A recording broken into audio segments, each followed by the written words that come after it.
মুস্তাফিজের নাগালেই নাই জাসপ্রীত বুমরা, আজ কোনো উইকেটই পেলেন না। দর্শক, মুম্বাই ইন্ডিয়ান্সের বিপক্ষে টানটান উত্তেজনা আর হাড্ডাহাড্ডির লড়াইয়ে স্বল্প রানের টার্গেটেও এমন উত্তেজনায় ম্যাচ জিতে উপস্থাপকের প্রশ্নে একই বলল লখনৌ সুপার জায়ান্টসের অধিনায়ক KL রাহুল। দর্শক, IPL এর 48তম ম্যাচে মুম্বাই ইন্ডিয়ান্সের বিপক্ষে খেলতে নেমেছিল লখনৌ সুপার জায়ান্টস। আর ম্যাচে টসে হেরে আগে ব্যাট করতে নেমে মুম্বাই ইন্ডিয়ান্স ব্যাটিং ভরাডুবিতে রীতিমতো ডুবে গিয়েছিল।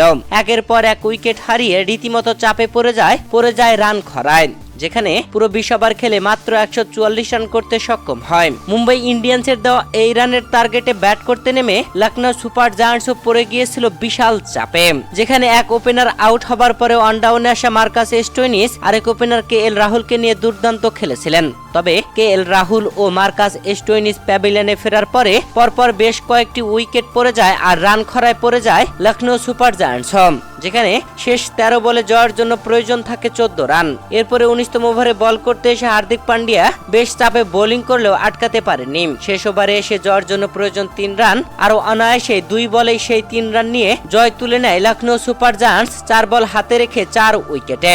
দর্শক, এমন লো স্কোরিং ম্যাচে টানটান উত্তেজনার হাড্ডাহাড্ডির রুদ্ধশ্বাস রীতিমতো চমকে দিয়েছে সবাইকে, তেমনি চমকে গিয়েছেন লখনৌ সুপার জায়ান্টসের অধিনায়ক KL রাহুল। ম্যাচ শেষে উপস্থাপকের করা প্রশ্নের জবাবে KL রাহুল বলেন, আমাদের বোলাররা দারুণ বোলিং করেছে, তাদের আমরা স্বল্প রানে আটকাতে পেরেছিলাম। স্বল্প টার্গেটে দেখে শুনে খেলার চেষ্টা থাকলেও আমরা বেশ কয়েকটি উইকেট হারাই। মার্কাস স্টোইনিসের ইনিংসটা ছিল অসাধারণ, তার 62 রানই আমাদেরকে জয়ের পথ গড়ে দিয়েছে।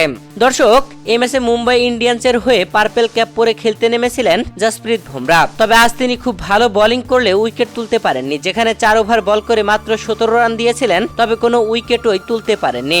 এই ম্যাচের আগে 9 ম্যাচ খেলে 14 উইকেট নিয়ে পার্পেল ক্যাপ পরেছিলেন জাসপ্রীত বুমরা, যেখানে মুস্তাফিজুর রহমানও সমান উইকেট তুলেছিলেন, তার থেকে 1 ম্যাচ কম খেলেই 8 ম্যাচ খেলে 14 উইকেট তুলেছিলেন মুস্তাফিজুর রহমানও। আর আছে জাসপ্রীত বুমরা কোনো উইকেট তুলতে পারেননি, যেখানে 10 ম্যাচ খেলে 14 উইকেট নিয়ে মুস্তাফিজরা এখন একসাথে।